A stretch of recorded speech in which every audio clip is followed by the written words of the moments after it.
right, we are back on this Monday. Absolutely jam-packed show. Phone lines are going to open 7:15 a.m. Central, 1-855-236-3228. We want to know how you think your team did in the draft. Who were your winners? Who were your losers? Or really whatever the hell you want to talk about, we're down for on this Monday. But guys, before we get into the sports, best style of pizza. David, go. Mine's deep dish. So like Chicago. Deep dish? All that bread? Deep dish is the best style of pizza. Opposite, thin crust. Really? What about you? I'm somewhere in the middle. Traditional. Yeah, just traditional. You're by when it comes to pizza? Plain Jane? Plain Jane when it just comes to normal, my pizza. Deep Papa John style. Pepperoni. I had some people yesterday on social like, you have to try Deep dish is Brooklyn style pizza. Like I've never been to New York City. So you've been to Paris twice. I've been to Paris. Well, New York 0 times. Brooklyn Zero. style pizza when you eat it and they slap you in the face and walk off. Well, Brooklyn style, I think you eat a slice of pizza and then the tax guy shows up and you get jumped. And then you take a cab. And then you take a cab. Yeah. I think that's Brooklyn. That sounds about right. Chicago. Domino's has Brooklyn style pizza. I want Brooklyn style pizza from Brooklyn, not the Domino's in Tennessee. Okay, then go. No Domino's slander out here. Well, I'm not slandering Domino's. I just want to go. I want some guy to be like, "Hey, man, you want some pizza?" He does that at the Domino's He here. does. Oh, he does. It's just $2. They fly a guy in from Brooklyn. No. It's just $2 extra. He's from Murfreesboro. Yeah, and it's in Spanish. But you'll never know. Oh, in the chat, tell us what's your favorite style of pizza is. The 2024 NFL Draft is complete. We're going to pick our winners and losers and want to hear yours. LeBron James and the Lakers face elimination tonight at Denver down 3-1. And the T-Wolves sweep the Suns to advance in the NBA playoffs. And unfortunately, we got to talk about what the Predators did yesterday as well. Ooh. I'm Jake Crane, and this is the Monday Fun Day edition of Crane & Company. Better bring your lunch pail.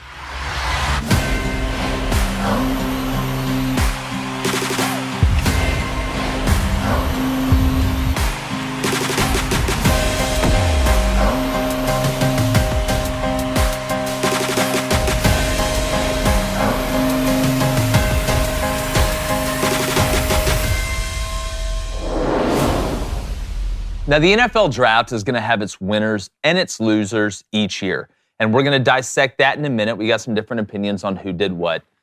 But the Falcons' pick of Michael Penix Jr. continues to steal the show and steal the headlines. And you have pundits on both sides picking it apart. But to me, it's not really complex. In fact, it's pretty simple. Drafting isn't just about getting a really good player. It's about getting the right really good player for your team to be able to compete as fast as possible. Now, by drafting Michael Penix Jr., who in my opinion is going to be a pretty decent player in the NFL, the Falcons failed to meet their needs with their top pick. Now, they could have bolstered their roster with any other pick at that 8th spot outside of quarterback, or traded it back to acquire more picks. I think that would have been smarter than taking Penix. But this plan for a distant future is one in which they may not even be a part of if this doesn't work out and it doesn't work out quickly.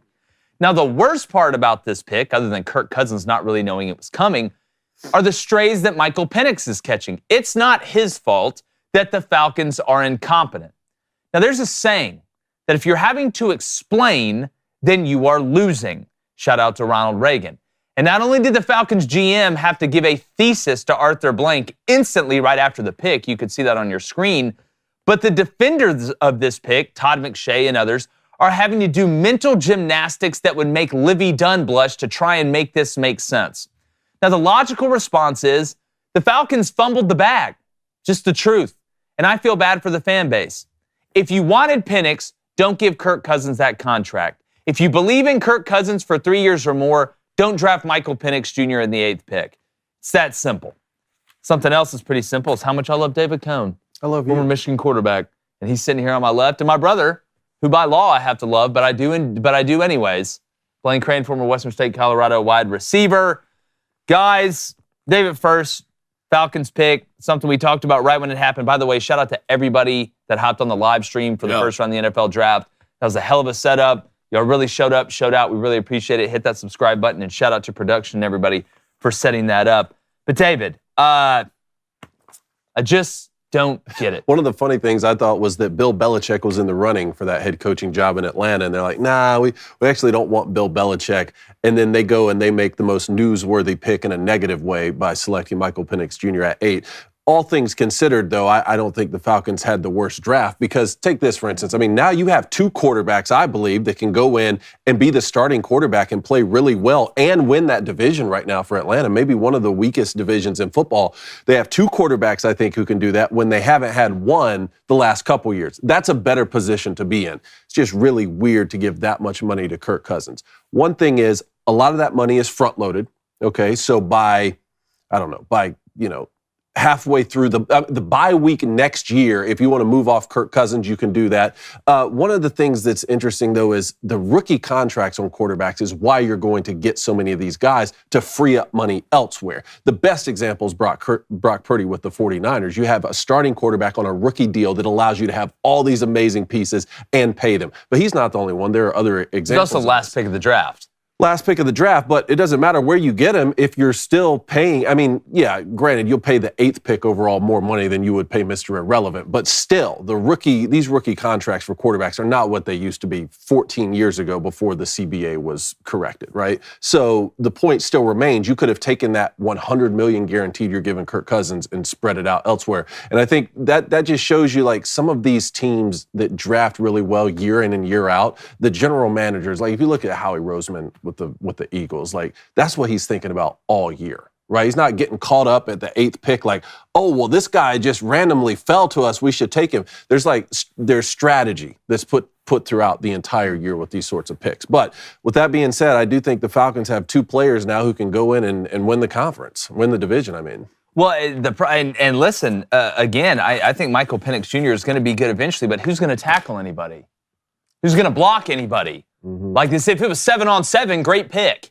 But it's not 7-on-7. You may be able to sneak around and somewhat compete in that division, but when I look at Bijan Robinson, when I look at Drake London, when I see some of the young pieces on that defense that you could have added at that 8th pick, that 8th pick has tremendous value. You could have got an offensive lineman. You could have got a linebacker. Hell, there wasn't a defensive guy taken off the board until the 15th pick. So it's not just about who you pick, it's where you pick them. I think they'd have been smarter instead of taking Penix to trade that pick back to acquire more picks to bolster that roster. Brock Purdy, yeah, it makes sense to me. It was the last pick of the draft. If Michael Penix would have fallen to the 2nd round, or you wanted to move up to get him after that 8th pick, okay, that would have made more sense to me.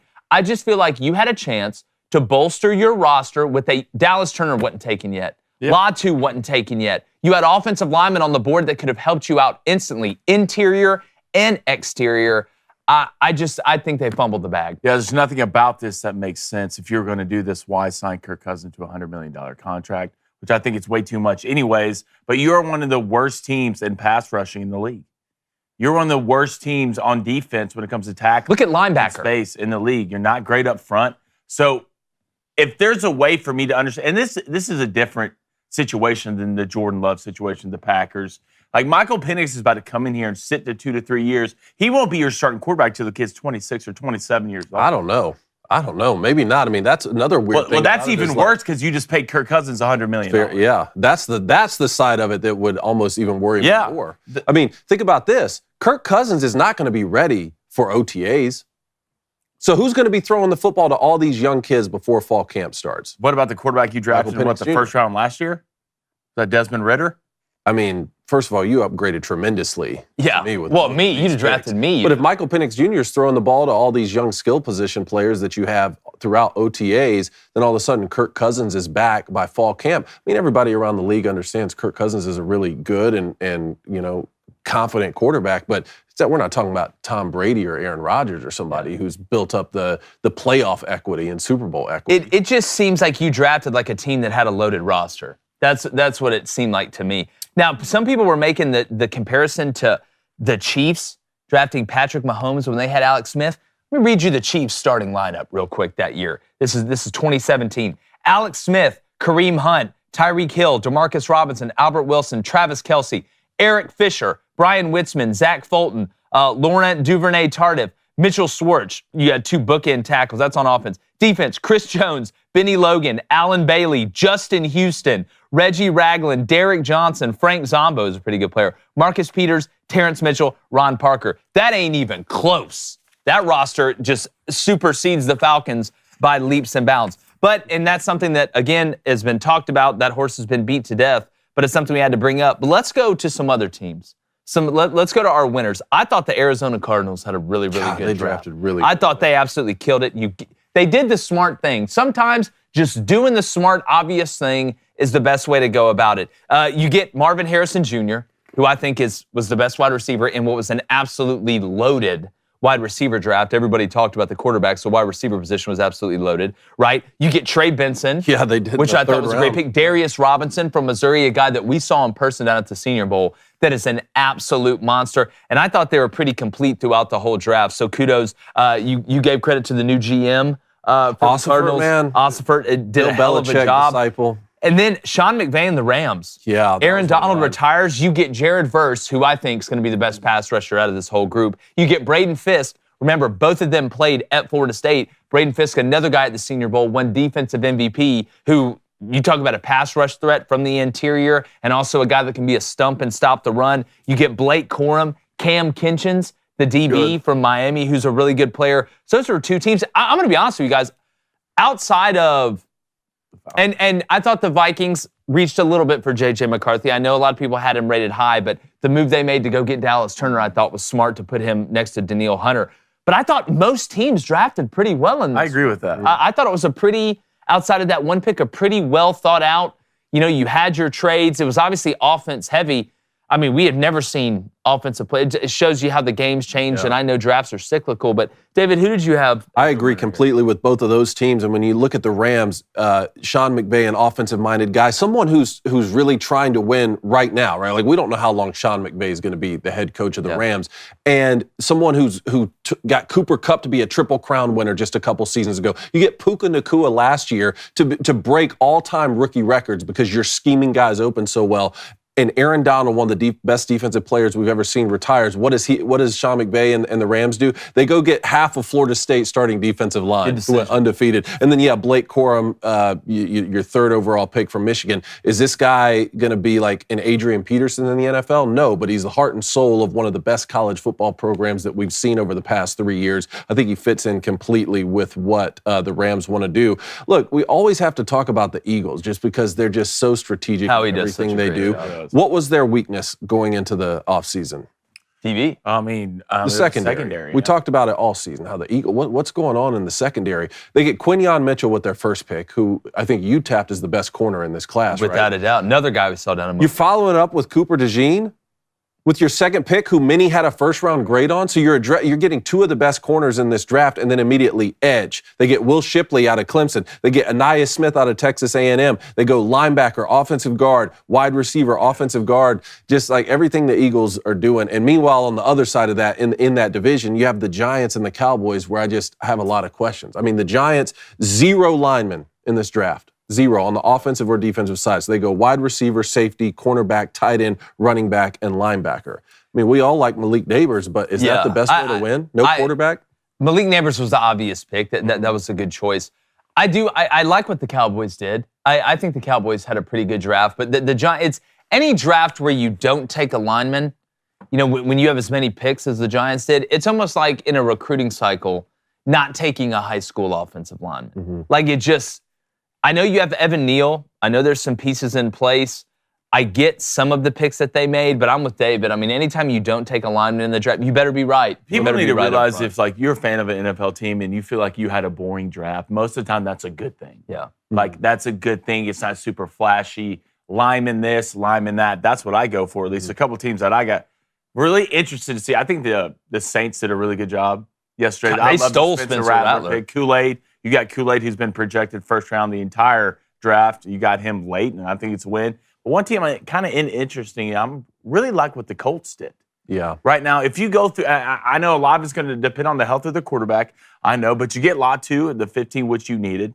You have another guy of that edge who's going to be pretty damn good. You get Adonai Mitchell, who's a first round, in my opinion. Right now, it's Anthony Richardson Jr., Jonathan Taylor, Alex Pierce, Pierce, Adonai Mitchell.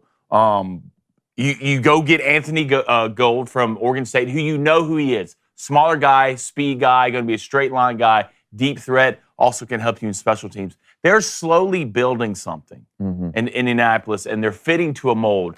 That's what I always look for when it comes to a draft. What is the team's identity, and who are they drafting to be? You pair Adonai Mitchell with Michael Pittman Jr., Joshua Downs from North Carolina, Adonai Mitchell, Jonathan Taylor, one of the best backs in the league. You get 3 linemen, and 2 of the linemen who are still, in my opinion, offensive tackle from Pitt, who's going to be a dog. I really like what the Colts ended up adding. And they're young. Young talent. There's some older guys on that team, but they're young. Kind of the skill sets diversified. I know some people were giving the Raiders some hell for taking Brock Bowers.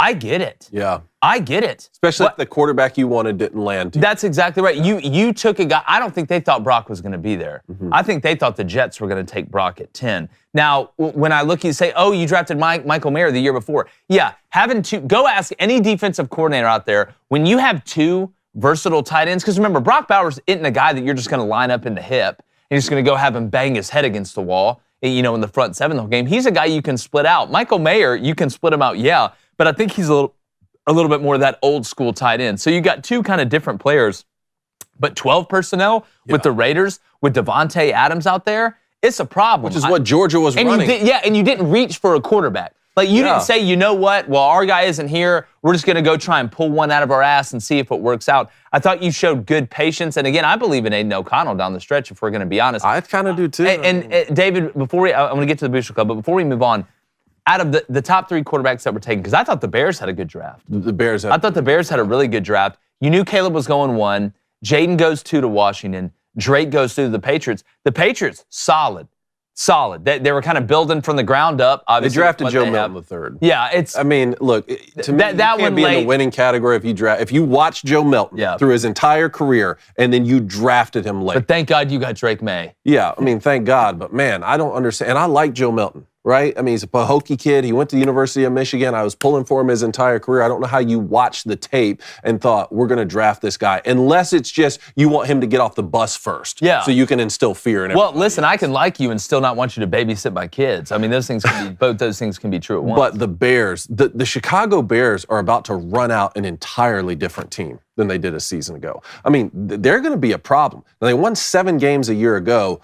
They may not win a whole lot more games than they did a year ago, but I think they're still going to be better off. Mostly I say that because that division may end up being the best in football, especially on the offensive side of the ball. When you start talking about what the Lions are bringing back, the Packers, the Vikings could finish 4th in that division with all of the talent they had, which is really wild. So that was one other thing I wanted to highlight. We were talking about the zero linemen on either side of the ball for the Giants. The Cowboys, like you talked about, they did just the opposite, which is great. Only 1 skill player, a wide receiver in the 6th round. My question on that more was, what does that mean for the Dak extension or the Dak re-signing? Like, what are you really trying to do with Dak Prescott? Are the Cowboys trying to move off of him? Does Jerry want to re-sign him? Also, the Panthers, only 1 lineman, a defensive tackle taken in the 6th round. I'm not sure what the Panthers are thinking there, but some other winners for me. Chargers, Harbaugh came out and said, when asked, why aren't you taking skill players early, he said linemen are skill positions to us. Yeah. Like, that's all you need to know about what the Chargers. Bills, Bengals, Browns, and Jags, I thought also all really drafted well. I mean, the Bills were moving back twice, and we were like, well, it must be because they really think the wide receiver they want is going to be there. Oh, well, he was. First pick of the second draft, Keon Coleman, who I think is going to be an absolute star. And had a really funny press conference if you didn't watch it. You can get that jacket at Macy's. Every color. Without a doubt. All right, going to get to the Booster Club in a second. Make sure you hit that subscribe button. But regardless whether your team had a good draft or not, I can give you something that's an absolute guarantee. And that's our friends over at Good Ranchers giving you a product that you're going to love.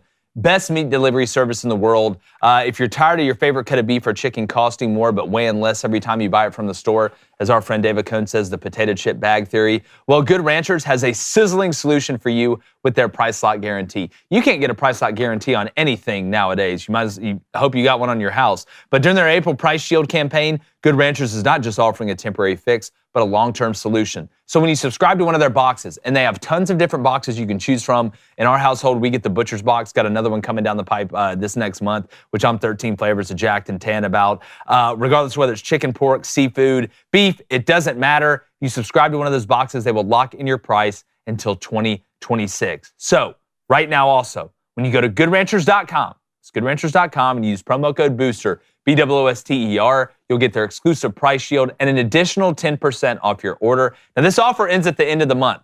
All right, we got like a day and a half left in this month. So if you want to secure the best price on meat until 2026, when you get done watching the show or put it up in another tab, go to goodranchers.com, use our code BOOSTER, BOOSTER. That's goodranchers.com with promo code BOOSTER. Make sure you check that out. Fantastic product. We love our Good Ranchers here, and we got a hell of a race team, too. All right, let's get over to the Booster Club. Booster Club, hit that like, hit that subscribe button. If you donate, it's on topic. It will get read. Get those feet chopping for this Monday. We're going to start off with George Reuter. Hello, George. Hashtag Ask Cranico. Why do my New York Jets need not one, but two quarterbacks coming back from significant injury? By the way, New York City pizza will ruin you for any other kind. Deep dish pizza is a yummy casserole. Look, I'm not going to argue it's a yummy casserole. It's just my favorite type of pizza that may happen to be in casserole form. Somebody was like, oh, it's just cheesy bread with tomato sauce on it. I was like, well, that sounds pretty amazing to me. Look, when it comes to the Jets, I like the position the Jets are in. If we're going to sit here and talk about quarterbacks coming off injuries, let's talk about Michael Penix. Let's talk about basically half the quarterbacks in the league. No, if I was a Jets fan, I would not be upset at the way the draft went. I thought they made some good moves. I'm looking forward to, Aaron being healthy with what he's going to have around him, man. It's going to be off the end. I really like the pick because I think about if this guy doesn't get hurt and he goes and wins that game, and we're talking about Jordan Travis. Yeah. And he goes and wins a certain game, wins a playoff and goes lose the national championship game. Who knows where Jordan got picked in the grand scheme of things. So him with that injury, I don't think it's a bad pick at all for New York. No, I kind of like it too. And you got Braylon. So they got Jordan Travis in the 5th round. Braylon Allen, one of the best running backs a season ago from Wisconsin. To me, the Jets did the definition of buying low and hoping they can either sell high or these guys become franchise players. And plus, you did that in the 4th and 5th round. First of all, you went offensive tackle at the beginning, which we already said, hey, that's the right play. Smart. It's not the sexy play. You went offensive tackle. I think, did they get the 2nd or 3rd offensive lineman in the draft? So you're getting the pick of the litter at that point. They go wide receiver Malachi Corley in the 3rd round. Who I like. Yeah, I didn't know that. I wasn't that familiar with him, but you had talked highly of him. Then you go Braylon Allen and Jordan Travis. I don't know. I think that you didn't screw it up. Like if Jordan Travis, if you end up hitting on that and you got him in the 5th round, that's a great I'm a Jordan get. Travis believer. I thought he made one of the biggest jumps from a passing development standpoint over the past 2 years of his career than any quarterback. All right, let's go to a $2 donation from DV. What's up, brother? He said, who should be more worried, Cousins or Penix? Well, if you're Kirk, your money's guaranteed. I'm not. I just, again, and I want to make sure that people understand what I'm saying. I like Michael Penix Jr. This has nothing to do with my thought of Michael Penix Jr. being a good quarterback eventually in the NFL. But I feel like you either got to pick one or the other. Either it's going to be a Febreze brothers fresh start in Atlanta with Michael Penix and Bijan and Drake and Kyle and these other guys, or Kirk Cousins is your guy. You go and get a journeyman backup quarterback like we've seen a ton of NFL teams do that can come in, whether it's, a guy like Chad Henne or somebody that did what he did for the Chiefs. You look around the league, there's some backups that can come in that you don't have to drop the bag on. Michael Penix is also, after the 3-year Kirk Cousins deal, if it works out perfect for Atlanta, where Kirk Cousins has a great 3 years and rides off into sunset, Michael Penix Jr. is 27 years old, by the time that contract ends. So there's just a bunch of factors. It's 4 years, actually. Yeah, 4 years. So 28 years old by the time that contract ends. I just, again, it doesn't fit into the jigsaw puzzle of what the Falcons could or should have done, in my opinion. So as far as worried, if I'm Michael Penix Jr., hell, I just got a rookie contract, and y'all don't expect me to really do that much for at least 3 to 4 years. And if Kirk Cousins does get hurt, you're throwing me in the fire. What are you going to do, cut me for having a up and down rookie season like every quarterback ever? I don't know, Peyton Manning or some of these other guys. I think Michael Penix Jr. at the end of the day, I don't think he's crying. It was the perfect type scenario that we talked about for J.J. McCarthy. Not Michael Penix Jr. Yeah, that's exactly help right. teams. But yeah, Kirk's deal, 4 years, $180 million. Again, so much of it is front-loaded, though. Kirk Cousins isn't going to be the quarterback for the Falcons in 4 years. I just don't see it happening. I think Raheem Morris was 21-38, something like that, his head coaching record previously. I think he looked around and said, well, I couldn't get the quarterback position right. I'm not going to let that happen again. He went over, he was the DC for Sean McVay and the Rams, right? Sean McVay moved off Jared Goff. I mean, Jared Goff, who led the Rams to the Super Bowl, who's taken Detroit to the NFC Championship game, even he said, no, I want to get even better at that position. Let's get Matt Stafford. And when he got injured, what were the Rams left with a couple seasons ago? Bare minimum season. Yeah, terrible season. So I think Raheem Morris is like, look, I can figure out the rest of the pieces on the team. And not that he had the ultimate say, he's not the general manager, but I think he was in there saying, just give me as many options at quarterback as possible. Let's see if one hits and we can figure out the rest. Well, I just watching the video of Fontenot, the GM for the Falcons, having to explain instantly right after the pick. It was like the part on draft day with Kevin Costner when the owner comes in and he's like, USOB, and Kevin Costner's like, just wait before you fire me. Let me watch this. It was like all that happened except it didn't end good. Just wait 3 years before you fire me. Yeah, wait 3 years before you fire me and then we'll talk about it. Wait till Kirk Steele's done. Yeah, genius. All right, let's go to G Frank 9772. Says Dallas just brought back Zeke. They want to try and bring back the 2014 band together. Yeah, What's I saw that. Your thought behind a revamped offensive line? I think that was the right move. To bring Zeke back? Well, not Zeke. I think you're not going to get much from him. I think you're going to get more from Dowdle than you're going to get from Zeke. But at the end of the day, you know how you get more out of all of them? You block somebody. Yeah. And we know the Cowboys, say what you want about Dallas, and believe me, we have, and Dak. And I know they've been beat up every now and then on the offensive line. You look at Zach, you look at Tyrus, all those guys. I think they want to rebuild the Great Wall of China. That's what they're trying to do. And I will never fault a team for getting better up front. Now, it doesn't mean that any pick you make is going to make you better, but I thought the guys that they took, where they took them, made a lot of sense. I thought it was a very down-to-earth draft for the Cowboys, which you don't typically say with Jerry Jones. Talking about getting better up front. Bengals go Amarius Mims, offensive tackle out of Georgia. May end up being the best one at all. 348, something like that in the first round. Chris Jenkins, defensive tackle out of Michigan in the second round. They take Jermaine Burton at wide receiver from Alabama in the third round, then immediately get McKinley Jackson from Texas A&M, the defensive tackle. So 3 of the first 4 picks for the Bengals are up front, and your 4th pick was Jermaine Burton from Alabama. Yeah, one of these things is not like the other. Which, look, Jermaine, do I think Jermaine's going to have a stellar NFL career? No, but when you're surrounded by the guys he's surrounded by on the outside, we'll see what happens with Higgins. You didn't need the guy. Yeah, you didn't need to go get some piece. Wide receiver 1. You needed a guy that can come in there and fit. So I do agree with that. All right, we're going to get back to the Booster Club. Remember, hit that subscribe button. But let's get to a little playoff update here, Dave. All right, NBA playoffs. You guys see the Mavericks and the Clippers last night? Paul George and James Harden both dropped 33. Kyrie had 40 in a losing effort. Luka said something like, I feel like I'm letting Kyrie down. Yeah, and look, the Clippers were just on a heater coming out in the first half last night. I mean, it was like they couldn't miss. 2-2, the series is even. I know the Clippers, obviously, with the Kawhi situation, you felt like the Mavericks should have handled business. I agree. Just seems like this Mavericks team is schizophrenic to me a little bit, or bipolar. Maybe that's the best way to put it. One night I'll look at them like, God, Lee, man, this Mavericks team they have a chance to compete for it because the defense is starting to match the offense. Then they just look inept the next game. Now, again, said the same thing about the Heat, right? Hitting 23 threes in that one game against the Celtics, kind of being an anomalous situation. I think there was a little bit of that going on with the Clips. But I think the Mavericks are going to find a way to squeak this one out. I don't see the Clippers continuing to shoot this well. I will say, as a guy who's kind of backed James Harden when it wasn't popular, I do like seeing him kind of come on in the playoffs and be a little bit more consistent. But I still do like the Mavs. You like the Mavericks in this series? I want to, because I just don't like James Harden. I don't like watching him play basketball. But I do think that if you really look at the Clippers rosters, I do think they have a good enough roster to beat the Mavericks. I think they do. The way they play, they're fast, they're physical on defense, they get in your face. And these games have been chippy, and the more chippy it gets, the more I lean to the Clippers. This feels like this may go 7.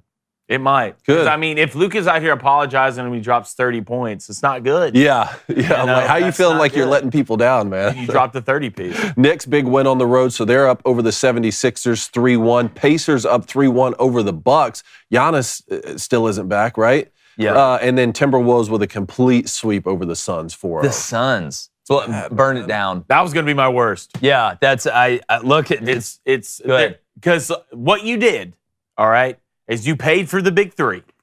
All right, that was Bradley Beal, Devin Booker, and Kevin Durant. All right, and who showed up other than Bradley Beal? Devin Booker and Kevin Durant, the guys you paid, but you gutted your bench. You gutted your bench, and now you're stuck with these guys with no bench. You know why the Timberwolves beat you? Because their bench kicked your ass the entire week. The entire week. So where do you go from here if you're a Suns fan? Or the Suns organization, what do you do? Show me what magical formula you're going to have to pull out of your ass to fix this team. Because you're putting all your trust into Kevin Durant and Devin Booker and Bradley Beal, you're in trouble. Yeah. You're not coming. Well, the party's over. Well, it's the same reason that we like the Nuggets so much. They're a team. They play team basketball. They have depth. I mean, you look at the Celtics. They play team basketball. They have depth. Yes, they have the superstars. Teams are going to have their superstars. But it's not just about the best statue you have in the museum. It's about the other statues and paintings that you have to make the rest of it look good. So I'm with you 100%. One of my best is Jalen Brunson coming out for the Knicks. And just the Knicks' effort overall. Joel Embiid, when he goes out of the game for the Sixers, it's like they go from a varsity to a JV team. Like the Knicks beat the hell out of the Sixers when Joel Embiid is on the bench. So what happens? He has to basically play the whole game. And then in the fourth quarter, he scores 0 points until like the last couple minutes because he's gassed. He's having to do everything. But it's the offensive rebound, and Jalen Brunson is the best Knicks player that I can remember, that I can really remember seeing. He dropped 47 and 13 assists yesterday, had 39 the game before, but it's the toughness that he brings. I feel like that team feeds off Jalen Brunson's toughness. I'm watching him hit contested threes. I'm watching him hit step backs over Embiid. I'm watching him drive in crucial times, get fouled, and get the and ones. I just think the Knicks got more dog in them than the Sixers. That's what I think at the end of the day. And look, I like Maxey. I think Maxey gets better every year. I'd send Embiid to face the aliens if they tried to invade and we had to win a 5-on-5 game. He'd be one of the guys I would send. But I'm looking around at the rest of the Sixers. You want to bring up the Suns. Tobias Harris, where you at, dog? Yeah, that's true. Like, I mean, where's everybody? Payne comes in and hits a 3 every now and then. I mean, you look around the rest of that roster, it's really Joel Embiid, Tyrese Maxey, and please God, somebody help us. I mean, I'm looking at the Knicks, and it is a full Hartenstein, right? Brunson. You got to think the Knicks are missing Deuce. Julius Randle. The Knicks were missing Mitchell Robinson and beat the hell out of the Sixers on the boards. How does that happen? It seemed like late in the game, the only way that the Sixers would get a defensive rebound or be able to change possession when the Knicks had the ball is if the ball went out of bounds. The Knicks make it their mission. They're going to just be physical with you for 4 quarters. And I love it. Physicality wins. 3 games tonight. You talked about the Nuggets. Lakers figured out a way to squeak out Game 4, so Nuggets up in that series 3-1. It comes back to Denver tonight. OKC up 3-0 on the Pelicans, and then Heat Celtics will have their Game 4 tonight. That Celtics still on the road in Miami. Yeah, look, I think the Heat are going to cover the 10.5. We'll get to that in the bets. The Celtics really flexed on them last game at Miami, coming up that loss at Boston. That's what good teams do. Yeah. Again, Miami hit 23 threes. They will not shoot that good again for the rest of the series. The Celtics are able to bounce back, steal that first one at home. I like the Celtics to win, but the Heat to cover. I think the Nuggets end it tonight. I think the Nuggets end it tonight with LA. I don't know if LA is going to cover that 7.5. You know you're going to get everything from LeBron, AD, those guys. I just think the Nuggets are too much, and when they smell blood in the water, they start to circle and they go in for the kill. But look, I'm going to tell you, man, it is amazing to me. And obviously the postseason is going to be better than the regular season. But the difference in the quality of the watch, right, in the NBA playoffs compared to the regular season, I don't know if there's a bigger gap, even in Major League Baseball, where they play 162 regular games. It's like the same sport, but it's a totally different game. Because really in the regular season, they don't start playing until the fourth quarter when they have to. I'm glued to the TV for these NBA playoffs, man. I think a lot of it has to do with how it's reffed. I think regular season NBA games are so ticky-tacky, they'll call whatever foul for buckets. So you think that affects the way guys play? Yeah, it looks too easy. It doesn't look like guys are trying. I mean, you turn on a playoff game, Refs let them go a little bit. There's a lot more physicality. People are actually playing defense. It actually look like people care. And as a fan, you want to watch guys play for a team that you care about, that you feel like they care about, right? Working hard on defense, taking charges, doing the little things in basketball that helps you win games. Without a doubt. No, that's a good perspective. All right, let's go to the NHL. I'll never forgive the Preds. Some people really believed in y'all yesterday. I'm not going to say who, but this isn't the first time. Remember that game we went to when we went and saw the Predators? First ever Preds game. First ever Preds game for you. Walk-off goal with Devils. 1 second. Last game of the season, no, it was against the Flames, and it was before the Preds were playing the Flames in the playoffs. Last game of the regular season. My son's first sporting event. The Flames score with 1/10 of a second left in regulation and then lose in overtime. Was that not a spitting image almost of what happened yesterday against the Canucks? Almost a spitting image, but this to me is worse. You're up 3-1 at home in a must-win game, and you have an empty net. Mm-hmm. They pull the goalie, point blank, you miss it. Okay. They pull their goalie, and you let them score 2 goals, and then you let them beat you. So you literally, what's the saying? You snatched defeat from the jaws of victory. Yeah. As a Preds fan, I mean, now you're doing the baton death march, right? Back on the road. Down 3-1. Down 3-1. The Preds had that final destination stuff in them, man. That's what it's not just going to be bad. It's going to be as worse as possible. Oh, you mean they'll get you invested first? It's going to be like they're going to find a way. 4th and 31. Who's coming? Auburn and the Predators. To find a way to blow it. If you're an Auburn, Titans, and Preds fan, or if you know somebody that's an Auburn, Titans, or Preds fan, you need to call. Maybe there needs to be a welfare check. Go check. All right, because it's getting bad. It's a real thing. And there's not an amount of golf championships, which, by the way, shout out to the men's golf team at Auburn for winning the SEC championship. It's a hell of an accomplishment. But that's not going to make it feel better. I mean, at some point, you're just wondering, I thought the eclipse may help. Apparently it didn't. No, it didn't. So, no, it's tough, but NHL Playoffs been great, too. Avalanche 5-1 over the Jets. So they're up 3-1 in that series. I'm a little bit surprised, man, that Winnipeg's not making that closer series. Rangers 4-0 sweep over the Capitals. They're just better than them. And Edmonton up 3-1 right now over the Kings, even though that 1-0 victory yesterday was pretty close. Yeah, it was. I was surprised that game was as low scoring. One of my worst, obviously, is the Preds, the Leafs, man. It's bad. I know Austin Matthews is sick. He didn't play the third period yesterday with an illness. But Mitch Marner, I mean, it's gotten so bad, and Islanders looking at him over on the bench saying, "Quit effing crying." Mitch Marner got everything he wanted. No hometown discount on the contract. Got the number he wanted. Right, all this stuff, and you're doing nothing. You're doing nothing. And you're in Toronto. This is what y'all are supposed to be good at. This and making syrup. The two things.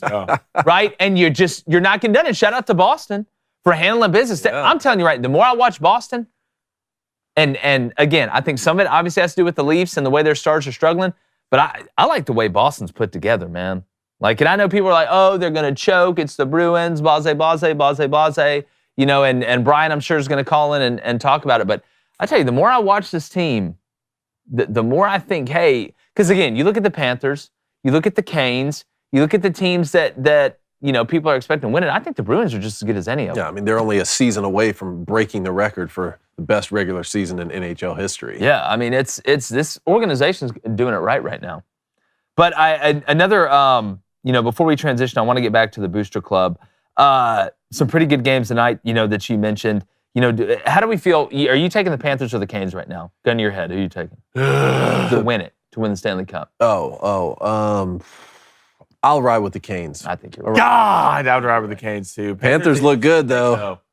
Hey, man, the Panthers are doing a good job being the hunted. Mm-hmm. They were the hunter last year. You kind of saw that transition with the run that they made all the way to the Stanley Cup Finals. I think they've done a really good job, moving on to being the hunted. That's a totally different type of animal. But I thought it was some great playoff action this weekend. Overall, you had a little bit of everything. You had that game against the Bucks and the Pacers where Chris Middleton hit that three to send it into OT, which killed my under at 223. I don't want to talk about that. It was a tough weekend betting for your boy, but not for us overall. All right, before we move on, let's get back to the Booster Club here. All right, let's go to Tim J. Tim, what is up? Says, why is Giannis not catching the same amount of flack that old boy from the Pelicans did? Zion? He's not playing just because he has a calf strain. Well, I think Giannis has done more. Not that, and look, everybody gets hurt. You're not 100% the minute you're born.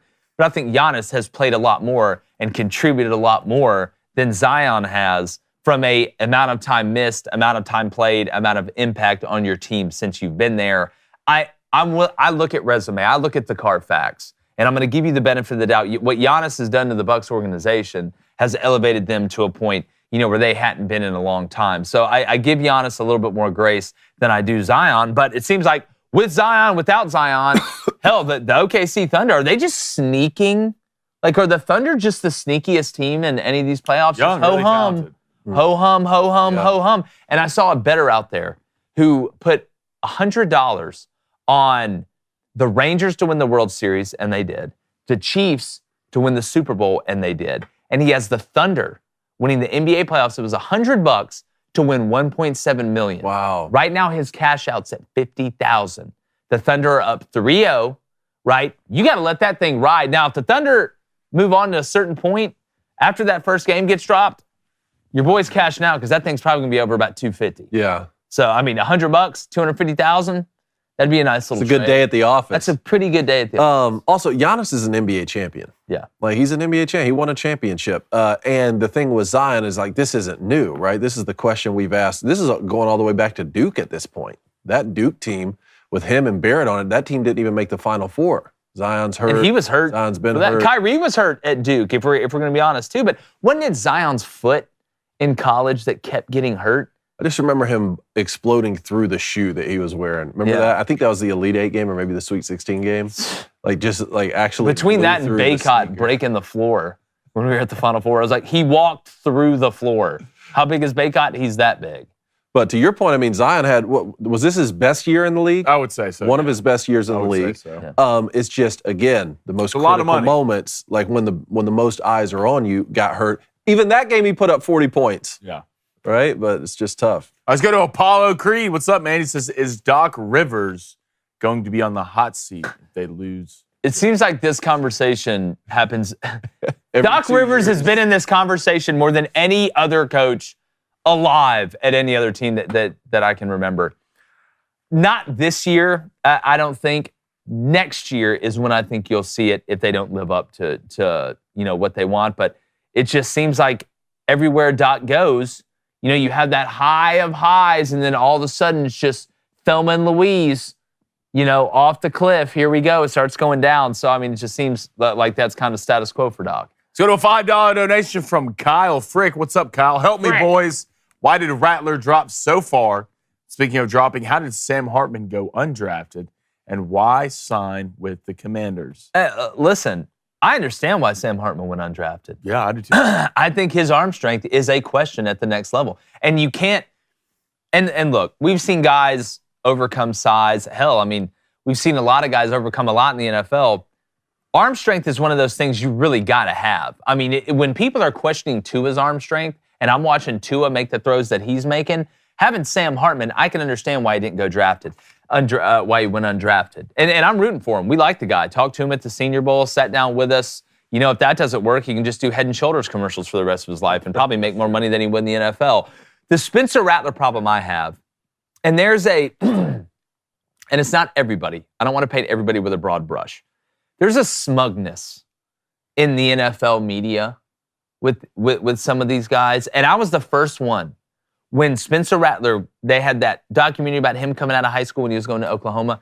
I didn't like the guy. Mm-hmm. We all know that guy, right? The way the unbelievably arrogant, it's all about me. It's you can never do this as good as me. Even when you do good, I'm going to let you know it's not as good as me. And I think it rubs some people the wrong way. But he made that, and even at Oklahoma, I thought he had a lot of front runner in him. I mean, hell, we let off a show talking about the transformation that he had made mentally. And I think people that have experienced both sides of that and have come out on the other end of that are stronger than somebody that obviously hasn't figured it out or maybe even started out that way. But watching, I think it was Ian Rappaport, sit there and still talk about, oh, well, NFL teams didn't like him because of that documentary. When he was 17, Thank God they didn't make a documentary of me when I was 17. Yeah. And I'm not getting judged on choices that I made when I was 17, or I'd have no shot. But when you watch the transformation he made, when he went to Shane Beamer, and this is credit to Shane Beamer, this is credit to South Carolina, I don't know how you don't use that as a positive. If he fall because they don't think he's good enough. Not because of some documentary that was made when you were 17 years old. I don't know if it was, I don't know how much that, I know it had something to do with it, but no, I mean, it was the first quarter, they broke records. Quarterbacks taken in the first 12 picks, six in the first and 13. then not another one to the 5th round. It was wild. If another one got taken in between that, maybe I could have seen that, but I can see Spencer being a 5th round guy. I think the Saints got a steal. I think it's going to be a great pick, but the good thing about Spencer is kind of funny. The best thing that ever happened to Spencer Rattler was getting benched at Oklahoma. I agree with that. Sometimes there's success and failure. You learn lessons that you want to learn in the first place, and I think this kid's grown, and I think he's going to be a great pick for the Saints. And you look right now, I mean, I know the Saints have probably 5 quarterbacks on their roster other than Derek Carr. I know the 4 of the backups that can play, but I think they'll throw Spencer in there and he'll compete. Well, you're learning from a guy that does it the right way in Derek Carr. There's no pressure on you to go in there and save the franchise early. True. And I think Spencer's pissed off. And I think he should be pissed Motivated. off. I like that he's pissed off. Spencer's going to work his ass off regardless. I'm not worried about Spencer working. He's already proven that to me. But going in there with a little bit of a chip on your shoulder, I like that version of Spencer Rattler. I think that's the best version of Spencer. Underdog Spencer is a lot better than big dog mentally Spencer, the way he came out of high school. But just watching Ian say that, and listen, I'm not saying Ian thinks that. No, right? he's just reporting. He's just reporting it. But I think there's a smugness that comes to the NFL, and I get it. I'm sure there's a smugness that comes with working at Goldman Sachs, our Lehman Brothers, are these, J.P. Morgan, these people. Like, I understand it. But again, I'm excited for Spencer. I'm excited for New Orleans. And I thought the Saints had a good draft, too. We're talking about teams that had a good draft. I thought the Saints met a lot of needs that they had to. You handle your business up front, right, early, getting the big guy. And I like what's around him. So, look, I'm a Spencer Rattler fan. I'm always going to be a Spencer Rattler fan, and I hope he's able to really figure it out. But, go ahead. Life humbles all of us, and I think this should be a good lesson to younger kids listening right now is like, hey, how you handle your business, even on a day-to-day, can have long-term effects for you in the future. I still can't believe that the Raiders or the Giants didn't take a shot at him in the 4th round. I'm sitting there looking. I even made it one of my Saturday picks. Like, the Raiders were going off at plus 140 to draft Spencer Rattler. I'm like, well, for sure. They didn't get him in the 3rd. For sure, they'll take a crack at him in the 4th, or maybe the Giants. They were going off at plus 400. Leave it to the Saints. I mean, he could be the starting quarterback. I think they were shocked he was there. Yeah. I think the Saints were shocked he was there. A place where I'm not going to be shocked if you're there is betonline.ag. Why? Because it's the best way to bet on sports. Tell him, son. Let me make that face at him. Make that face at him, son. It's the best place to bet on sports. Unbelievably easy website to navigate. They let you change, obviously, the wagering limits of up to $25,000. You contact their player service desk by phone or email. They'll instantly help you. It's really, really easy to get through. They make sports betting more accessible and convenient than ever before. You can place bets on your favorite teams and events from the comfort of your own home. And they have everything. Even if you want to bet on politics, they've got it.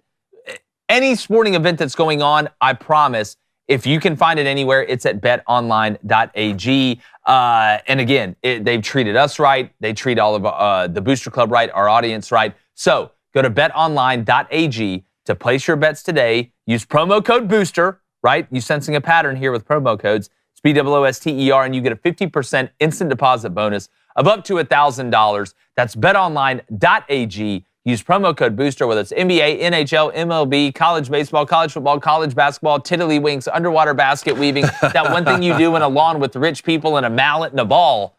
BetOnline.ag, where the options are endless. And so is the fun. A couple other bests that I had on the weekend. One, Detroit. Unbelievable job hosting the draft. Yeah. Broke the attendance record, 775,000 people. You brought Eminem out. You brought Barry Sanders out. You brought Megatron out. I mean, I thought it was fantastic. Sketch they brought out as well. Y'all know who Sketch is now. Yeah, what's up, brother? I mean, the dude's everywhere. But I thought the event, aesthetically, it looked great on TV. I thought the whole setup was just fantastic. I'm so happy for the city of Detroit. I hope the Lions continue to do this because the Pistons suck. So this was fantastic to see. Also, Dylan Raiola. Nebraska fans, come here for a second. Oh, God. And y'all know me. All right, y'all know me. When it comes to spring games, there's only so much, but I can watch the way you move. It's like a dance contest. This Dylan Raiola cat, let me just read you the stat line. I thought the other young guy, Harburg, and I thought the other quarterbacks played well. But Dylan, to me, looks a little bit different. 16 to 22, 239 and 2 touchdowns. But it's not just that. He was sautéing. I saw every throw in the bag. You had the RPO short. You had the intermediate. He had to throw the fastball in there a couple times. He did it. He threw, I think it was a corner for a touchdown from hash to hash. That was an absolute dot. I saw him throw a deep ball where he anticipated the breakaway. He threw the guy open. For a young player, and I know he transferred more time than a Western Union, and I understand people can be a little bit nervy about that, and I get it. There's some merit to it. But as far as arm talent and future, and it's not just Dylan, Nebraska looks better. They just look better running around. I'm telling you, I don't take too much from the spring game, but out of all the spring games, I think Nebraska's got a real one at quarterback as a young guy. And listen, we're going to talk about this as we get closer to the college football season. When you have a new young quarterback, you got to become a surfer as a fan. You got to ride the wave, the ups and the downs. But as far as having a deep bag, a Santa Claus bag, somebody who just robbed Costco bag and got away with it, it is awfully deep. And if you're a Nebraska fan and if you're Matt Rule, especially after the tornadoes that hit Lincoln, and prayers to everybody involved in that was scary as hell what we saw. Dylan Raiola was a tornado of his own on Saturday. So, national champs. Not yet, but hey, National guess what? champs. Hey, guess what? That's all I heard just Guess now. what? Matt Rule, the builder, it's what he does. National champs. This is what he does. I'm saying Nebraska fans, get excited. Go win some games. Yeah, look, they're going to beat Colorado to death. Yeah, they need to just... They're going to beat them to death early. And then you'll see that hype train. Much. Yeah, you see that hype train. Beat a 4-win team. Hey, he did it, guys! Hey, they quadrupled their win total. They did. No, I love that you talk about the city of Detroit. I didn't foresee Detroit, raising the bar for the NFL draft. Dude, but man, did they. That was great. Absolutely incredible. And then Michigan breaks the record, or sets the record this year for having the most guys drafted. I think the Big Ten had more guys drafted than the SEC this year. Really? I believe so. Don't quote me on that. But I don't think they counted Texas or Oklahoma in the SEC, which they will going forward. But Texas and Oklahoma weren't in the SEC when the SEC was having as many draft picks as they did. Well, Michigan's was 13, so I think they led the way this year, but they didn't break the all-time record. But yeah, so the whole state of Michigan, man, hats off to them. One best that I had, again, this Arkansas pitcher, Hagen Smith, just continues to absolutely shove. This series that he had against Florida, so he pitched 7 innings, gave up 2 hits, 1 run, 0 earned runs, 1 walk, 11 strikeouts. His season ERA is 1.35. You know, he reminds me of Hader, right? The closer. They even look alike. Both left-handed. You know what Josh Hader said when what? He's on the mound? His favorite places to play is where they show the clock, like the speed clock above the plate, because he just gets up there and tries to throw it as hard as he can. And then he got interviewed. He's like, "Why do you do that?" He's like, "I'm a little radar slut." I'm like, God, you're such a pitcher. But dude, if you watch, there's so many similarities. Now, Hader is a closer in the league. Josh is. This guy's a starter. I think Arkansas is going to win the national championship. I think they're gonna. Like Nebraska. It may end up being them and Texas A&M. Because Texas A&M is just getting a lot of names. Arkansas, Texas A&M, Nebraska. Hold on, I'm talking It's the year, baby.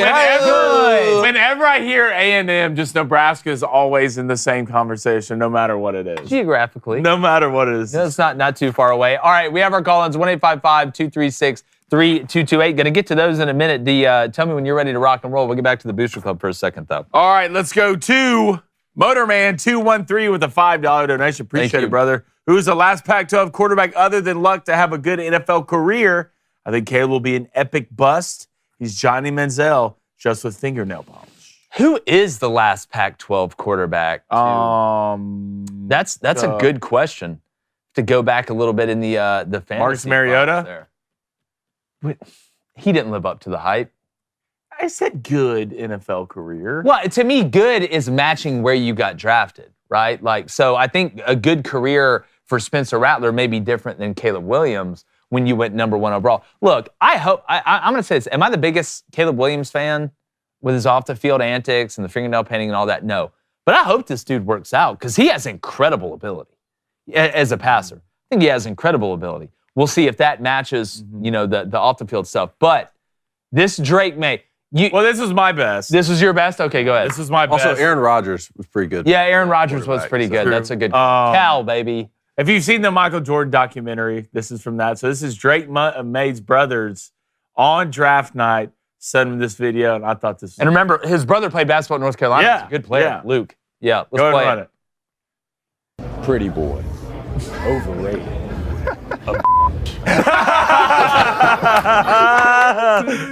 That's so funny. I was emotional for a sec, but now I'm laughing. If you have siblings, that has to be so cool. I imagine, like, what would I, if you got drafted? Oh, God. What would I? I don't think they could I have put have it on two brothers. I get it. there. Yeah. Oh, yeah. You know. And then Cooper DeJean, Blaine. I just want you to bring. Look, man, he's my hero. A lot of people call him Neo. The one? Chosen one. Haru. The Great White Hope. And a lot of people are talking, who's done more for sports? Cooper DeJean or Jackie Robinson? That's the poll. You knew. I can't believe you fell to the Eagles. What a great pick. Oh, man. By the Eagles. I mean, you look at the way they drafted in the secondary, you got to feel good. But you knew their PR team told them, somebody's going to ask you about being a white corner. We want you to give the most non-controversial answer possible. And boy, did Cooper not disappoint. Let's go ahead and roll this clip. As you probably know, there haven't been many white starting cornerbacks in the NFL in a long time. Do you think that'll prevent you from getting that opportunity? I mean, if they put me out there, I'll be excited to play out there. Perfect answer. Good. Perfect answer. Next question. And he's Cooper, a you killed it. corner. He's not a safety, damn it. If they put me out there, I'll be excited It looked to like play he just out there. That's the guy you want at corner. It looks like he eats nothing but granola bars and does CrossFit all day. Yeah, it's like, how are you watching film 19 hours a day? Perfect. I absolutely love it. I'm rooting for him. Me too. Look, we all are. Take away the immutable characteristics. You turn on the tape. He's a dog. The dude can just ball. I mean, the Really dude can absolutely ball. They got And, a couple of them over Did there. you see when they asked him when he was at Iowa if he could beat Caitlin Clark in one-on-one? He was like, yeah. In Wait, basketball. what else do you want him to say? You I want think him to he's lie? a dog at basketball. Dude, did you see his high school highlights? That's he right. is We played. yamming it. Yeah. Like Yeah, Mac I'm McClung. I'm like, all right, I get it. They got it. If Ferentz and them got him, they're like, oh my. By the way, did you see the younger Ferentz got hired to be a consultant at Maryland with Mike Loxley? No. Yeah. If Brian? I'm Mike Loxley, Brian? Yeah. Here's what I do. I go in with the game plan. Young Ferentz, Brian, what do you think we should do? Everything he says, we do the exact opposite. So it's a fade fairness? I bring recruit tape in there, quarterbacks. Brian, would you sign this guy? No, coach, I wouldn't touch him. How much NIL can we give him? Right? Brian, would you sign this guy? Oh, coach, I wouldn't touch. Yeah, we should sign him today. Cut him off the list. I never want to see his name anywhere around this facility again. So, again, in all actuality, I hope he does figure it out. But God, that Iowa offense is so bad. David, it's earned. It is bad. It's earned at this point. If there's anything that's ever earned to be harsh about, I think it's got to be the Iowa offense. Right? Maybe it was a favor. Mike Loxley might just be doing Coach Probably. Ferentz Probably. a favor. Be like, Without hey, a doubt. Let him learn under your consulting tutelage. job even. Yeah. I don't know. Do you guys see my worst of the weekend? The new Guardian caps in the NFL? Oh, Did you guys see this? I thought this was a joke. No, well, Who's going to wear that? that's the question. I mean, the Guardian caps have officially been authorized for in-game use this season. So a helmet for your helmet that they wear in practice. So who's going to be the first to wear this, and when are they just going to be mandatory? Well, it's just like wearing two condoms. That's the question. Just doesn't make sense. Do you think they make it mandatory? No. Yeah, we're 3 seasons away from that. yeah. But until we get to that, who's the first one to wear it? And at what point is there strategy behind it? I mean, if you're a defensive tackle, why wouldn't you wear one to make it even harder for the quarterback? There has see been over? no data that's came out that I've seen at least that says these help with anything. I think they've presented the data that showcases that there actually is not a helpful impact. Here's the problem. Nobody's going to wear it because it doesn't look cool. until it looks cool, nobody's going to wear it. So you get that It's one not- weirdo who's like, I just want to be different, and then he plays really good, and everyone else is like, well, he's really good, so I want to wear one now. Yeah. Well, it's going to be ironic when he's the first one that gets knocked out. Like when he has to leave the game for a concussion, nobody else. Is Tua wearing this? Tua's actually going to wear a full body. Yeah. I think they're going to put Tua in a knocker ball before. Tua it's said needs and a done. controller. But hey, let's not look. Tua made it through the whole year last He year. did. dog. Without Good. getting hurt. That's at jiu-jitsu. Go for 2 years in a Now I row. heard he's doing Krav Maga, Yeah. Now Miami just got breaking like, fingers. where they get Jalen Wright from Tennessee, Yeah. who's skating at running back. What a great pickup. Yeah, dude. There's some sneaky. There's like Arizona getting Trey Benson from Florida State. Oh, Dude's a good back. Yeah. Like he's a hell of a back. There's some sneaky. I tell you, when I saw that LA drafted Blake Corum, I was like, Harbaugh, USOB. And then I'm like, it's Raiders. the Ram. He did Rams, get two of his guys, though. He got He Junior did. Colson. He got Cornelius, wide receiver. But, yeah, talking about those fast guys, imagine how hard they're going to be to catch when it's flag football in 7 years. Oh, you're not going to do it. Well, just watch the Pro Bowl from last year. Yeah, true. That's a little hint. All right, you ready to rock and roll? All right, you want call-ins? Let's go to call-ins. We got Peter in California. Peter, what's going on? Good morning, Jake, Blaine, and David. How are you? Peter, Great. what's up, hear buddy? your voice, Pete.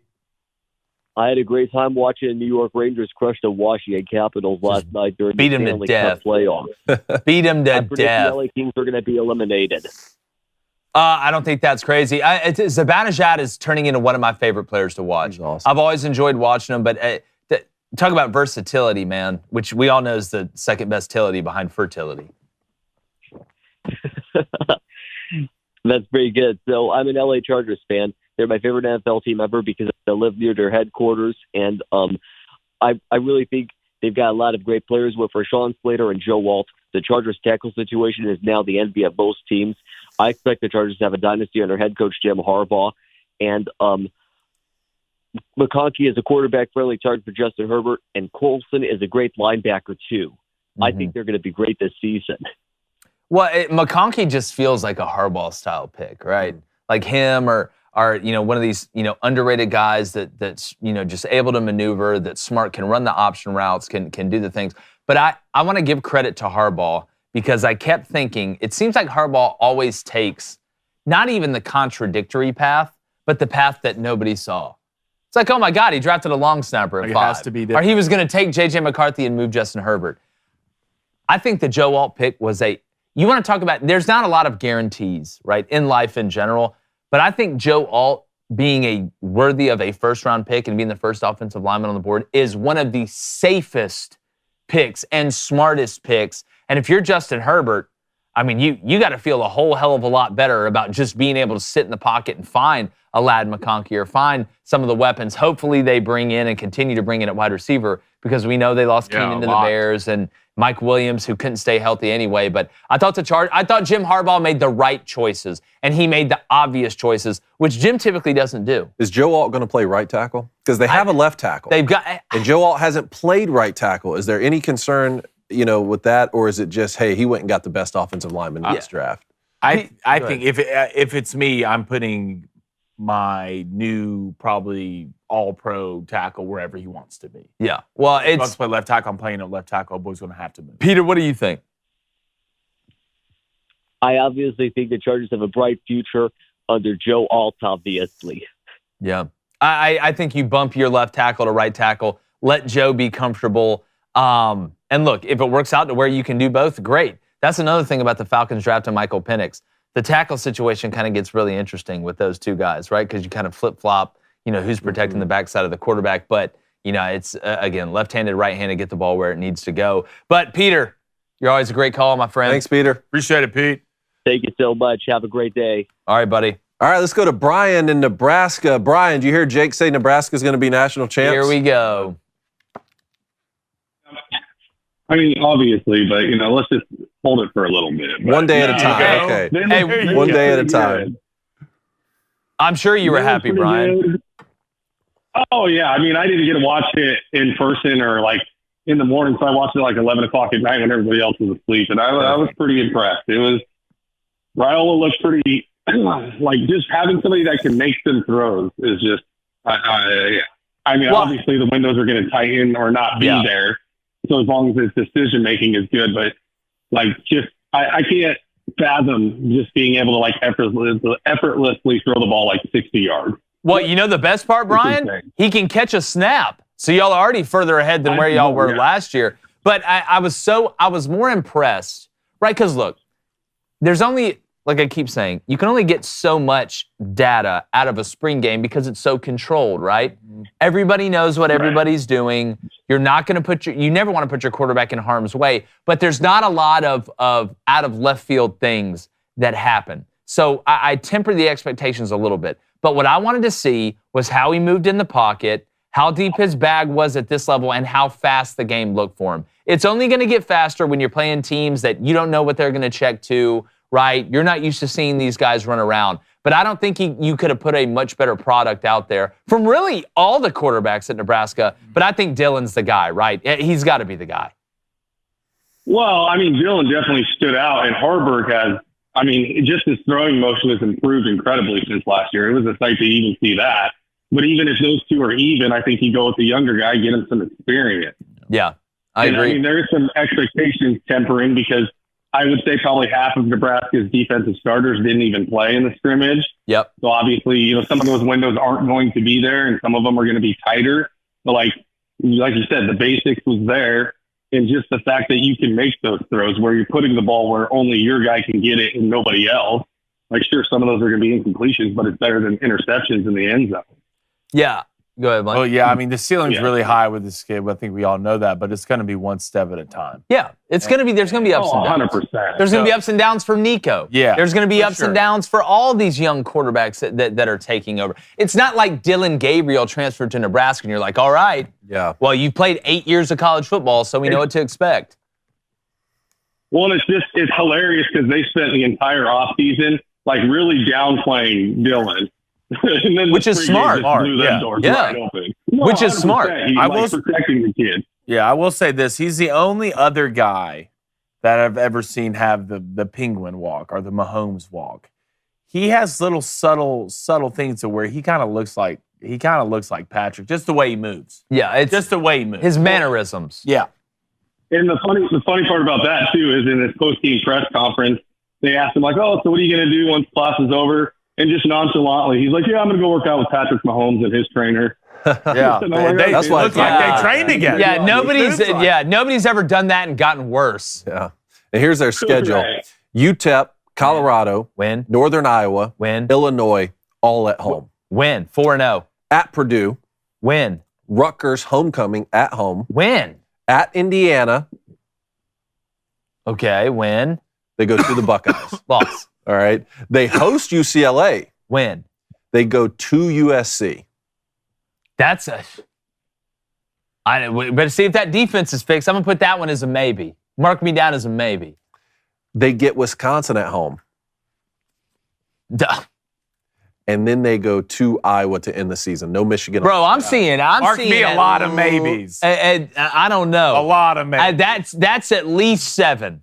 That's at least, you just can't lose to Northern Iowa at home. You can't start out 2-0. Illinois not going to be a walk in the park. No, they're not. But I mean, look, this Rutgers, Illinois team not a walk in the park. Had their whole secondary was NFL players. Yeah. I mean, hell, Illinois had 2 guys drafted this year by the same team. I'm trying to remember who did it. But they took 2 Illinois picks back to back. So, look, I think Nebraska's set up. I mean, that schedule, Brian, that ain't. It's favorable to a young quarterback. It's very favorable for you. Can keep the training. It's kind of like the dad on the bike, where he's holding the kid on the bike. And then all of a sudden, week 5, he's like, just let's go. We're going to see. Mm-hmm. Here we go. I'm going to push you on the bike. Then I'm going to let you go. Here we go. Week 5. Let's see. Looks a lot like Wisconsin's schedule a year ago. Very true. Broke down. But God, Wisconsin let me down. Tanner Mordecai. Appreciate it, Brian. Thanks, man. All right, thanks, guys. Have a good one. Thanks, Brian. Let's go to Lawrence in Cleveland Heights. Lawrence, talk to us. Cleveland Heights. Hey, what's up, guys? How y'all doing today? Lawrence, what's up, buddy? Well, you know what? I want to talk about the draft. And you guys brought up something about the NFC and the AFC North. I think nobody's going to want to play them teams come playoff time. Yeah. We're talking about from top to bottom. I think Pittsburgh got better at quarterback. It's a wait-and-see game with Russell Wilson. Mm-hmm. Baltimore, defensive-wise. Cleveland, they're restructuring that offense. I still think they need speed at wide receiver. And Cincinnati, I mean, what more can you ask for? Yeah. In the NFC, we talking about Minnesota, Green Bay, Chicago. So now, and Detroit. Detroit. You talking about Detroit, a couple of plays away from going to the Super Bowl. Yeah. So now, if you look at it, those 4 teams in those 2 divisions, I don't want nobody coming to Pittsburgh in the winter, Cincinnati in the winter, Cleveland in the winter, and Baltimore in the winter. Mm-hmm. So now you're talking about over in the NFC, you got to go to Green Bay, you got to go to Chicago, you got to go to Minnesota, and you got to go to Detroit. The only thing I don't like what's going on with Cleveland right now is our owner wants to move the team to a different site because he wants a dome stadium. I get it. I understand it. I want them teams to play out in the cold. It's an advantage. Yeah, it's an advantage. Lawrence, let me ask you this. I would rate right now the NFC North. I would go Lions, Packers, Bears, Vikings. Do you agree with that would you put the Vikings over the Bears right now just because, I mean, look, we know who Sam Darnold is. I don't think J.J. McCarthy is going to be the guy right away for the Vikings, but is that how you would list the NFC North? Yeah, because right now I think Sam Darnold, I think he had a touch of being better when he was with Carolina, but I think being at Minnesota, I think you letting J.J. McCarthy watch and learn, because if you put that young man in line of fire, we're talking about deers in the headlights all over again. Do we need to talk about Johnny Manziel? And I think, I think JJ, I think he'll get to play in the preseason just to learn. But if, something happened with Sam Darnold and JJ becomes the number 2 guy, good things can happen in Minnesota. Chicago, for me, I think it would be more that defense is going to be the one setting the tone. And then once that offense catch up, who knows? Green Bay right now is an iffy thing because we don't know which defense or offense is going to show up. Mm-hmm. Detroit, they could be the other sleeper team that can surprise everybody. That defense just come on. Yeah, Lions defense. Well, who wouldn't want to go play quarterback for Kevin O'Connell is one thing. Like whoever, we knew that it sounded like anyway that the Vikings were going to take a quarterback. And I was like, man, whoever goes there is in a great situation. Just so happened to be J.J. McCarthy. You talking about the AFC North, man, I can't get over how great this division is year after year. The only division in football last year where all 4 teams had a winning record. And that division has become synonymous with hard-nosed defense when you talk about the Steelers and the Ravens. But now look at the quarterbacks in that division. I mean, you got Lamar Jackson, Joe Burrow, you got Deshaun Watson, and a combination of either Russell Wilson or Justin Fields playing quarterback. And I really think a lot of people don't realize what the Steelers had a damn good draft. Yeah, they did. The Ravens had a great draft. I do. And the Steelers, what were the problem? Obviously, it was the offensive line. You come in, you get a guard from Washington, Zach Frazier, a center who I think is the best center. Was it Rosengarten from Washington?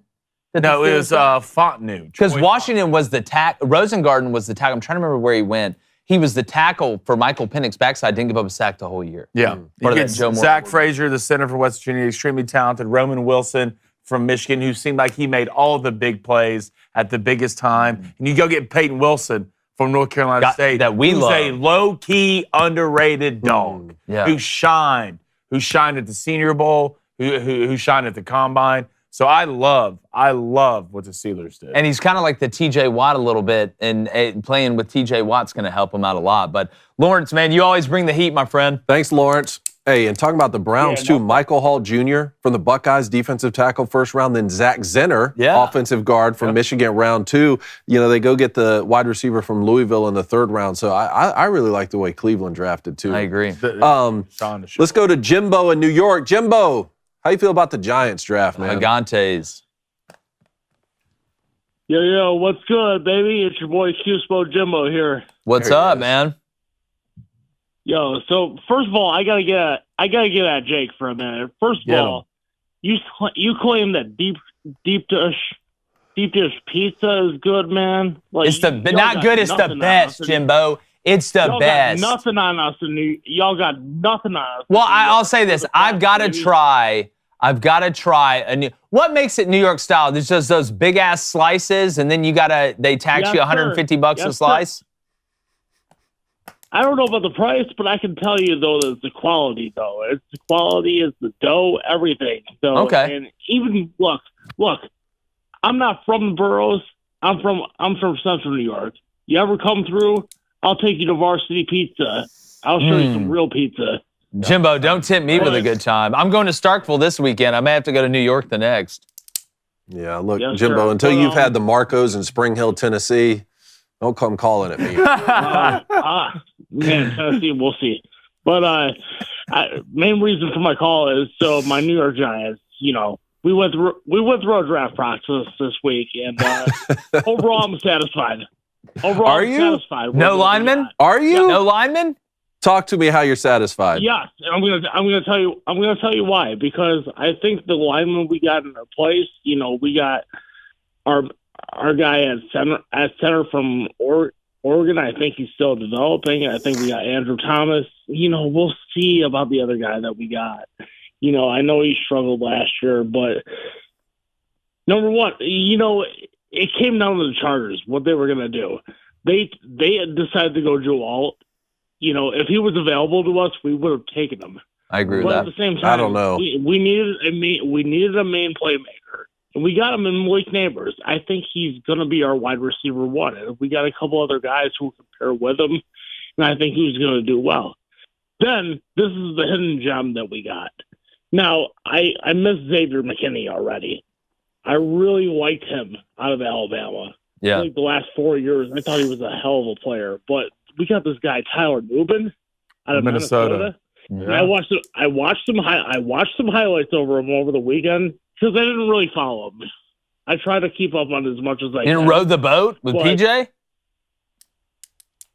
But I watched him and I'm like, this guy's kind of like Troy Polamalu-esque though. At the same time. And I'm like, I like the way he plays the run. I like the way he covers and, you know, sneaks up on people. So we'll see.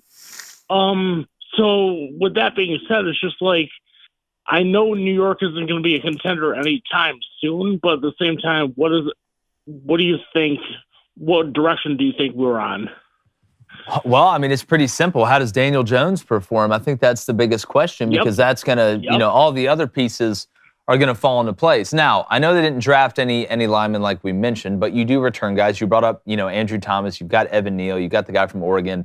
It's not like you're awful up front, but will Daniel Jones be able to bounce back from, you know, the struggle of what was last year? Well, what's one way to help that? Go get a freak show wide receiver out of LSU, which is what Malik Neighbors is. Now, Malik can't do it all by himself, right? He needs some help around him. You can't double everybody. But as far as you know, the biggest question out there, it's Daboll and Daniel Jones. How's that dance going to go? Mm-hmm. Daboll's the right guy, and I'll tell you what, our GM, I think he's a really good dude. Like he worked under Brian Beane over at Buffalo. I think I have a lot of confidence in this guy, and I can't say that a lot.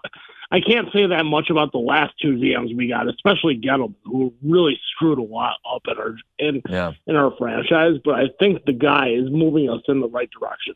Well, I know producer Justine was happy about who the Giants drafted. Isn't that right, PJ? Good. I'm good with it. I like it. We're going to be good. I believe in us. Y'all in are us, not Jimbo. going to be good. Hey, look, I don't know You who said that keeps, 2 years ago, too, and then we went to the playoffs. Look, so I mean, whatever. y'all are ranked 30th on the offensive line out of 31 teams in the NFL. Yeah. You got 0 There's still offensive time. linemen.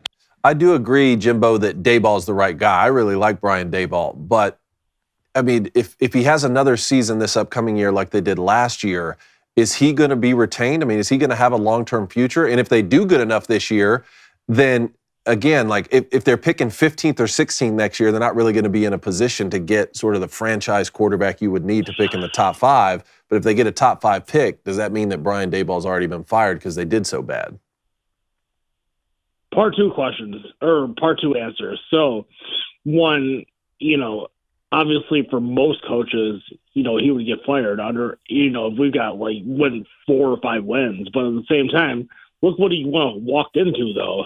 He walked into Daniel Jones being his quarterback, who got way overrated. Matter of fact, and I make this point to a lot of other people. Drew Lock, who is now his backup, he got picked in the 4th round, right? I told people this. Daniel Jones probably should have got picked around where Drew Lock was. Well, I mean, there was so much hype about Daniel coming out of Duke, and I understand it. There were some Andrew Luck comparisons, but look, it's who knows? Daniel's shown you good. He's shown you bad. You could say that he walked into having Daniel Jones as his starting quarterback. Sean Payton walked into having Russell Wilson. He moved off of him. Now, I still don't think they have a solution in Denver right now at quarterback. I know we'll get to that too. But, Sean McVay too. Didn't he walk into having Jared Goff as his quarterback? Moved off of him. Said, this isn't the guy I need to be able to win a Super Bowl. Goes out and get Matt Stafford. At some point, Brian Daboll is either tying himself to Daniel Jones or he's not.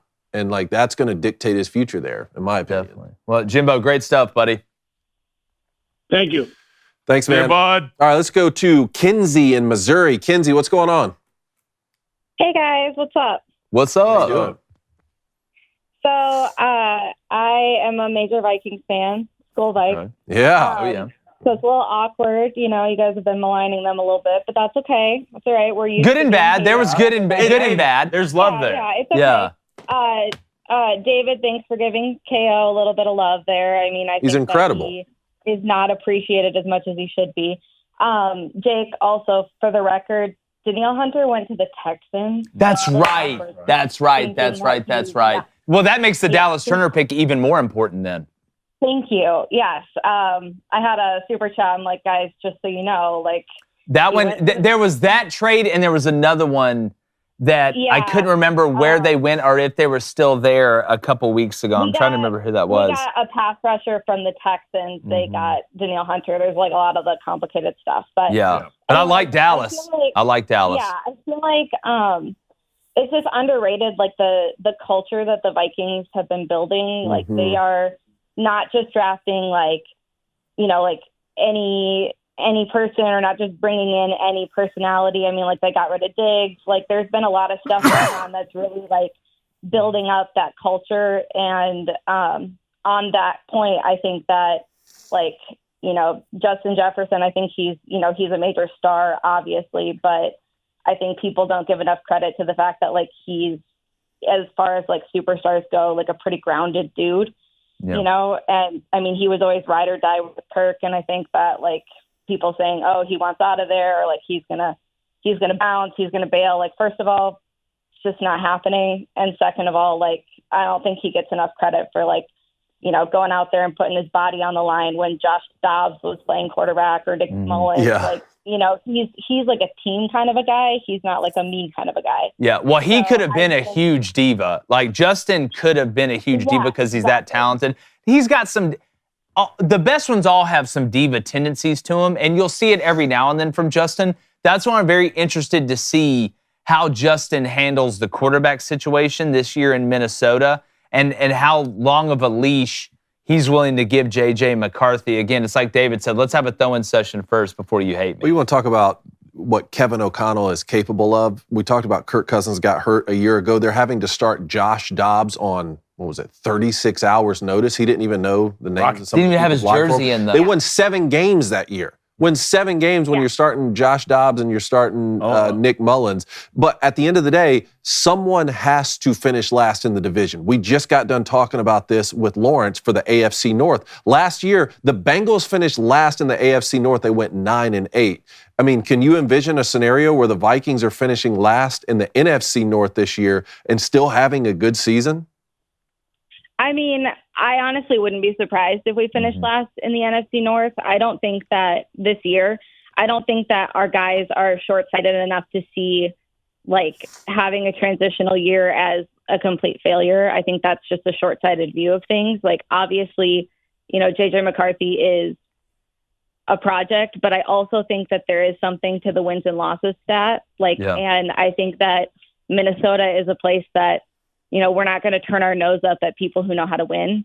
I mean, he won in high school, he won in college, and I'm not going to get on, you know, a radio show, you know, the Monday after the draft and be like, he is the second coming. I mean, I just watched someone, you know, a clip on Instagram of someone being like, man, we drafted Patrick Mahomes. This is why this place will never win a Super Bowl. And I'm like, 1, 2, 3. And then I also saw that same person say like, oh, the Bears got Mitch Trubisky, so they're set for life. I'm like, fan is short for fanatical, Kenzie. Never forget that. Exactly. But there's a reason those North Koreans stand up and do this every time a boy walks in the. Yeah. I will say I that trust the development of our coaching staff. Like, I trust KO, and I really think like he wouldn't have taken JJ if he didn't truly believe that he could develop him correctly as a quarterback in this league. I will say this: if y'all think Justin Jefferson's just going to wait around to win, I promise you he's not. Even when Kirk Cousins was there, the rumbling started about Justin wanting out because Kirk couldn't get the job done. I promise you, a number one receiver who puts his body on the line week in, week out, it's not going to wait around for you to develop a guy 3 years to maybe go have a chance. I promise you that. I don't think it's going to be a 3-year process, but I mean, I get what you're saying. I wouldn't be surprised if in the next couple of days, our GM said in a press conference that, you know, JJ deserves a full week. Like, he deserves to get his flowers. I'd be keeping an eye on the. Yeah. Kenzie, great call. Call in more, please. Thank you, Kenzie. Appreciate it. I will. Good to talk to you guys. All right. Anybody else on the line, please call in tomorrow. Say Pongo. I'll get to you first. All right. I'm going to get to bets, and we're going to get to the Booster Club. All right. Golly, the weekend before last, I was like 11-1. Not good this past weekend. Sixers, I don't get it. I don't get it. What, did you take them straight up? Yeah, in a parlay. Well, I had to. It's the end of the month. We're competing. I was trying to come back, so I had to, you know, the Preds absolutely screwed me like a Home Depot commercial. Got at -1.5. Tonight, give me the Heat, plus 10.5 at home. That's -112. Then I'm going to take the Panthers and the Golden Knights, a little two-team parlay at plus 205. Staying alive. All right. 2 days left in the month. I had the lead so briefly before just an abysmal Saturday. 4-2 yesterday, though. I'm going to take the Twins minus a run and a half today, playing the White Sox. Let's trust what got us here. That's plus 105. And then the Phillies win outright at minus 140. I love it. All right. I don't know who's winning and who's not. Nerfy's kind of been focused on today. Nerfy's just been hurting me lately. You had a pretty good. Went 1-1 yesterday. It's just, dude, just solo home runs are killing me. Killing me. So I'm going to go basketball. Give me the Lakers plus 7.5 on the road. Do or die. Will they die? Yes, but they will die closely. Then give me the Bruins against the Maple Leafs. Don't trust the Maple Leafs. Big shout out, Kirk, though. Hope you're feeling better out of the hospital. That's the money line going off a minus 160. Is that game's up? That game's tomorrow. All right. Here, just tweet out whatever. Tonight is Lightning, Panthers, and Golden Knights. I was about to say, well, I'm going to add the Bruins to my Panthers Golden Knights one then if they're playing at home. All right, Ace. He's going to get on the horse and ride with the Golden Knights with me of Las Vegas. That's money line minus 102. Then the Panthers as well. He basically just split my parlay, which I love it. The Panthers money line minus 185 down there in Florida where they know their hockey. Climate change. All right, I'll go against Jake. I'll go Celtics minus 10.5. Why, you monster. No, that's because I love you. Yeah. All right, let's get to some donations here. We're going to start off with Steve Miller. I love your band, dude. $2 donation. Jake, so what you're saying is you're riding the hot guy from Nebraska. Here we go. I'll never live it down. I'll never live it down. I'm literally having for the first time think about what I say because it just gets taken out of context, Steve. And look, Steve, you know I love you. I got mad love for you. Hope LSU figures that out on defense, bud. All right, let's go to a $5 donation from our resident Phillies fan. That's Ryan Gade. Another shout out to Ranger Suarez. His streak of scoreless innings ended over the weekend at 32 and 2/3 innings. Wow. Possible for Cy Young this year. Another guy that's not overpowering, but just spots as a lefty. Man, too bad the Sixers suck, Ryan. That must be tough. $2 donation from Sean Pennison. Can we get an Immaculate Grid segment? Y'all would kill it. Okay. Okay, we'll think about that. I like that. $5 donation from F3 Shake and Bake. It's like a dog with peanut butter in the roof of your mouth. He says, how about those Braves, boys? Yep. 11-2 since April 14th. Let's hear that chop sound come. No, yeah, play it, but nobody's talking about it. Austin Riley hit a walk-off dong yesterday. Yellow, I see it. Love it. $10 donation from Electric Geek. This might be Kenzie who just called. Jake. Daniil Hunter. Daniil Hunter went to the Texans. Sam Howell was the guy I was needed a foundational player at edge / outside linebacker. Also, you're not giving KOC. You better give KFC credit. KOC enough credit for quarterback development. If JJ will succeed anywhere, it's going to be minimal. Yeah, but like I get it. I get what he's saying, and that was a fantastic call. But like, how much development with Kirk Cousins? You know? Yeah. How, like, it's just making sure he doesn't die. Like, that's... They just signed him. Yeah. I mean, he's 2 years away from getting his AARP card. $2 donation from Justin Alferrer. Appreciate it, Justin. Thoughts on Jordan Travis to the Jets? You brought it up earlier. Nothing to lose. I like Jordan Travis. Sneaky. $10 donation from Humpin' Badger. Congrats on the new music, David Cohn. Seeing how long you kept me in your basement. At least half those songs were done in auto-tune. Laugh face. Safe to say, you're now the Nickelback of country. Look at this. First of all, we love Nickelback. Why is Nickelback so hated on? Dude, Nickelback goes hard. Second of all, yes, new music this Friday. And third of all, keep the volume down, Humping Badger, while I'm trying to finish the vocal session. Yeah, or else you get strapped to the voltage again. All right, Paul. And you know how much that hurts. Yeah, it's running out of batteries. Who has done more for sports? Tiger Woods, Jackie Robinson, or Cooper DeJean? I'm going to say they probably win. Jackie Robinson, the first guy to break the color barrier. I have to pick Jackie Robinson. Yeah, right. Jackie, go ahead, percent. 48%? 50%. All right, Tiger Woods, 23%. Cooper DeJean, 22%. Cooper DeJean only 1% under Tiger Jackie Woods. Robinson, 55%. Nice. Oh, okay. Nice. All right. All right, great show. Appreciate everybody in the Booster Club. Appreciate all the donations and you guys just being here. If you're not catching us live, please keep sharing the show. Subscribe if you're listening. Leave us a 5-star review. It really helps. We are barreling toward football season. Now the draft is over. We are getting toward the end of spring practice, which means it's time to run your ass off during the summer. Get yourself right. Get ready because fall camp is right around the corner, but we still got a ton going on. Y'all are the best. Booster Club for life. Catch y'all tomorrow. And like the 2024 NFL draft, we are going. Not a shot. Oh! Gone. Catch of the year. That should get an SB.